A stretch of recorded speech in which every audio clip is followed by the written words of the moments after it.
Welcome to This Explainer. Today, we're doing a deep dive into the fast-paced, high-flying, and ultimately tragic life of an absolute Argentine motorsport legend, Luis Rubén Di Palma.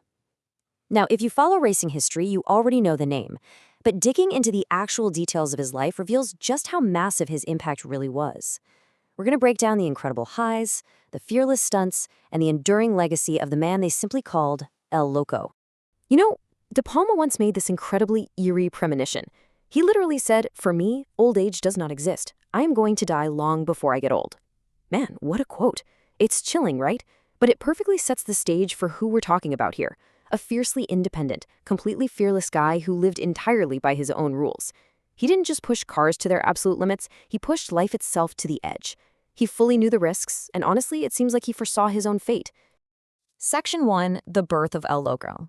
Born in October 1944 into a pretty humble family in Arrecifes, he actually earned that nickname, El Loco, by pulling wild stunts in kartings. There's even a local legend that he once drove his cart right underneath a moving truck. And that wild fearlessness, it translated instantly to the big leagues. 19. At just 19 years and 7 months old, Di Palma made an explosive entry into Turismo Carretera, the absolute premier stock car racing category in Argentina. In May 1964, driving a Chevrolet right in his hometown, he secured his very first victory. That made him the youngest winner in the history of the category. It was a record that stood as a massive testament to a prodigy arriving on the scene. Section 2. Absolute dominance and multiple championships. Look, winning young is one thing, but consider this staggering statistic. 118. Out of these 633 races he competed in throughout his entire career, Di Palma stood on the top step of the podium 118 times. That is just an astonishing win rate, especially in a sport where mechanical failures and fierce competition usually keep those numbers incredibly low. And remember, he was incredibly hands-on. He often prepared his own cars without any formal engineering background. He literally knew every nut and bolt of his machines. And his dominance wasn't just limited to one era or one specific machine. Just look at the supreme adaptability. He mastered the Turismo Carretera in 1970 and 1971. Then he conquered the advanced aerodynamics of Sport Prototipo in 71 and 72. He took the open-wheel F1 Mecánica Argentina titles in the late 70s. And then he transitioned seamlessly into the modern era, winning the TC2000 in 1983, and even conquered the superkart category a full decade later in 1993.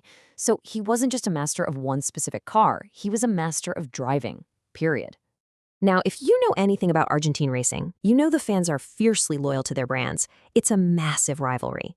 Yet Di Palma achieved the impossible. He won races with all four major giants: Ford, Chevrolet, Torino, and Dodge. He's recognized as the only driver to have secured victories across these four completely different engineering platforms in Turismo Carretera.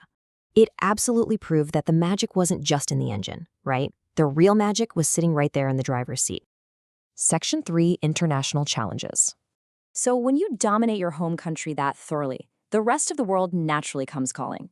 In 1969, he was part of the legendary Argentine mission at the totally grueling 84 hours of Nürburgring in Germany, driving a Torino under the direction of none other than Juan Manuel Fangio. Then in 1973, he took on the iconic 24 Hours of Le Mans in France behind the wheel of a Ferrari. By 1975, he was racing F5000 in the USA and competing in Brazil. While he definitely preferred to base his life in Argentina, he proved without a doubt that he could go toe-to-toe with the absolute best on the global stage. Section 4. Racing, flying, and helping.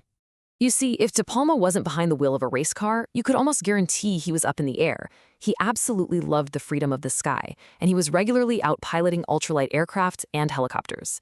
But his love for flying really showcased his massive heart. During the devastating 1995 Pergamino floods, he didn't wait around for authorities to take action. No way. He just jumped right into his own ultralight aircraft, flying through super dangerous conditions to locate and rescue stranded people.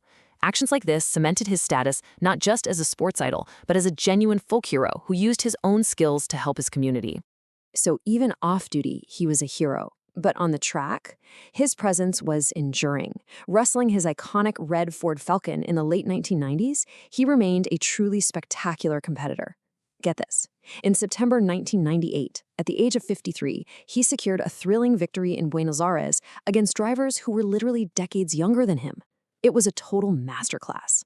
It proved to the new generation that the old man was still a formidable, fiercely competitive force to be reckoned with. Section 5. The Tragic Final Flight. Ultimately, the very passion that gave him so much freedom, his absolute love for aviation, would be the setting for his final chapter. On September 30, 2000, Di Palma traveled to the track in Santa Rosa to assist his son Marcos. He was working on the car just like the old days. After proudly watching Marcos secure the pole position for the weekend's race, Di Palma departed alone in his Robinson R-44 helicopter to head home to Arrecifes. Around 5:30 in the afternoon, near the rural area of Carlos Tejedor, the helicopter spun out of control and crashed. He died instantly. He was only 55. The entire nation was just stunned. An invincible icon was suddenly gone. But, his story didn't end in that field. Luis Rubén left behind a fierce motorsport dynasty, the clan Di Palma. His children, Jose Luis, Patricio, Marcos, and Andrea, they all took to the track. And now, his grandchildren are doing the exact same thing. They carry his competitive fire, his mechanical intuition, and his totally unapologetic personality right into the modern era of racing. So that leaves us with a final thought to ponder. What makes an idol truly immortal? Is it the 118 wins, the multi-decade championships, or is it the massive heart of a man who flew his own plane to rescue his neighbors and who lived every single day exactly as he wanted to? Luis Rubén Di Palma foresaw his own early end, but in doing so, he guaranteed that his myth, his spirit, and his name would absolutely never age. Thank you so much for joining me on this explainer. I really hope this deep dive gave you a profound understanding of the man they called El Loco.